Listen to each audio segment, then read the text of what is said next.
Hello বন্ধুরা, দেখো আজকে বাবা বাজার থেকে মাছ নিয়ে এসেছে।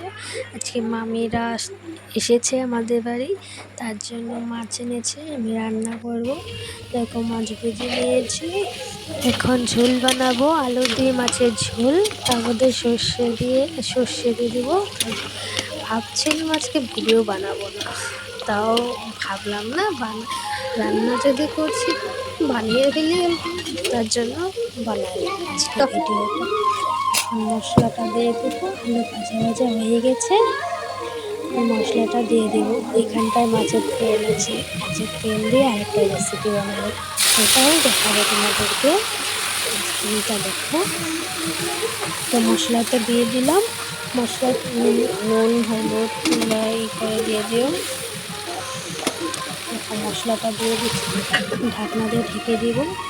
ঢেকে দিয়ে 5 মিনিট পরে আবার উঠিয়ে নেব, দেখবো হয়েছে কি না।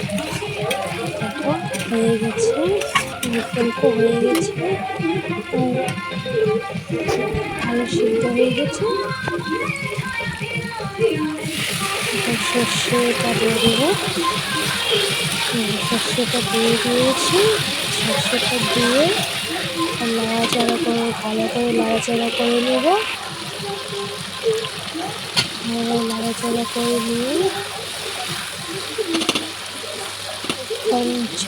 এখন ঝোল দিয়ে দেবো। ঝোল দিয়ে দিয়েছি। তোমাদের মাপ অনুযায়ী মতন ঝোল দিয়ে দিবে। সর্ষেটা একটু পরে দিলে আর কি ভালো হয়, ঝোল দেওয়ার একটু আগে আগে সর্ষেটা দিয়ে দিবে, ভালো হবে। আমরা মাছটা দিয়ে দেবো, ঝোল জাল হয়ে গেছে, দিয়ে দেবো।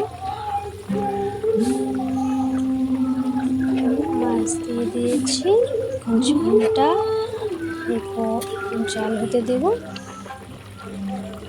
ঝোলটার উপর জাল হতে দেবো, স্টিমটা একটু কমিয়ে দেবো, গ্যাসের স্টিমটা একটু কমিয়ে দিয়ে জাল হতে দিয়ে দেবো। দেখো ঝোল জাল হয়ে গেছে, ঝোলটা শুকিয়ে গেছে। এখন আমি নামিয়ে নেব। কেমন লাগলো রান্নাটা? ভালো লাগলে লাইক শেয়ার কমেন্ট করে দিও।